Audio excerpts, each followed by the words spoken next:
সে একটা অমুসলিম মানে মুসলিম হতে চায়, তার জন্য হ্যাঁ, খাজনাটা কতটা জরুরি, বা খাজনার বিধান কি আছে, একটু এটা যদি উর্দুতে অ্যান্সারটা দিতেন ভালো হতো। না অবাঙালি। এখনই খাতনার কোনো প্রয়োজন নেই। আপনি ওকে খাতনা শিখাতে যান না, না হলে কলমা পড়বেন না, ও চিরকালে জাহান্নামী হয়ে যাবে। একটা লোক যদি ইসলাম কবুল করে খাতনা না করে, তাহলে সেই ব্যক্তি একটা ওয়াজিব ছাড়লো, কিন্তু সে আল্লাহ হয়তো তাকে মাফ করতে পারে।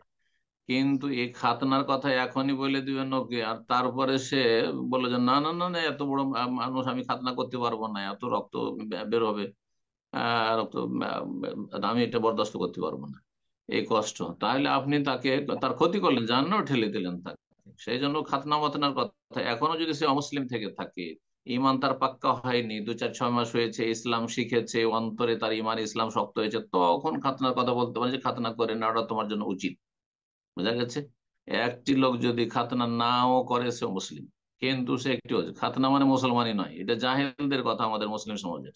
খাতনা নাম মুসলমানই, এটা বাঙালিদের জেহালত, এটি অজ্ঞতা আসলে, যারা মুসলমানই বলে খাতনা না করে মুসলমান থাকতে পারে। হ্যাঁ, কিন্তু সে ওয়াজিব ছাড়লো, যেমন মেলা ওয়াজিব ছাড়ছে, দাঁড়িয়ে রাখা ওয়াজিব। বোঝা গেছে? টাকনার ওপরে কাপড় থাকা ওয়াজিব, টাকনার নিচে হারাম। তো টাকার নিচের লক্ষ লক্ষ মুসলিম, আজকাল অধিকাংশ মুসলিম এরকম ওদের নাম, এমনকি অধিকাংশ নামাজিও টাকার নিচে কাবো। আর তারপরে আপনার অধিকাংশ নামাজিও দাড়ি মুন্ডা। তো কথা হচ্ছে যে ঠিক ওই রকমই, একটা লোক দাড়ি না রাখলে যেরকম গুনাহ, ওই রকম একটা লোক খাতনা না করলে ওরকম গুনাহ। বুঝা গেছে? খাতনা করলেও খাতনার উপকারিতা বলবেন যে খাতনা, কিন্তু প্রথম খানে এক্ষুনি নয়। 2 4 6 মাস গিয়েছে, 5 ওয়াক্ত নামাজ পড়া শুরু করে দিয়েছে, রমজান মাসে রোজাও রাখলো, আর দিন শিখেছে, এখন ইমানটা তার শক্ত হয়েছে, ইসলাম ছাড়বে না এখন, বেশ শক্ত হয়েছে। তখন তাকে বলেন যে খাতনা না করলে অনেক সময় পেশাব জমে থেকে যেতে পারে, অনেক সময় সেখানে আপনার বীর্য জমে থেকে যেতে পারে, স্বপ্নদোষ হলো বা সহবাস হলো, সেখানে অপবিত্র থেকে যাওয়ার আশঙ্কা আছে, ইত্যাদি এসব কথা বলতে পারে। জি।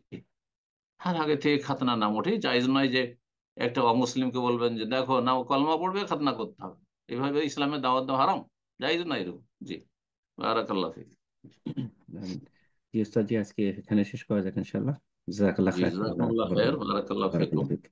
আর যেসব ভাই বোন আমাদের সাথে থাকলেন, তাদের জন্য দোয়া করি, আল্লাহ রাব্বুল আপনাদেরকে উত্তম প্রতিদান দান করেন। আর যারা আমাদের পরিচালনা রয়েছে, আমাদের ভাইরা, আল্লাহ রাব্বুল তাদেরকে উত্তম প্রতিদান দান করে। যারা প্রচার প্রসারে রয়েছে, আর আমাদের ভাই বোনদেরকে জানিয়ে দিচ্ছেন সময় মতো, আল্লাহ তাদের উত্তম প্রতিদান দান করেন এবং তাদের গুনাহ খাতা মাফ করেন, তাদের নেক আমলগুলি কবুল করেন। আল্লাহ রাব্বুল আলামিন দিন দুনিয়ার সার্বিক জীবনে আল্লাহ আমাদের সকলের বরকত দান করেন।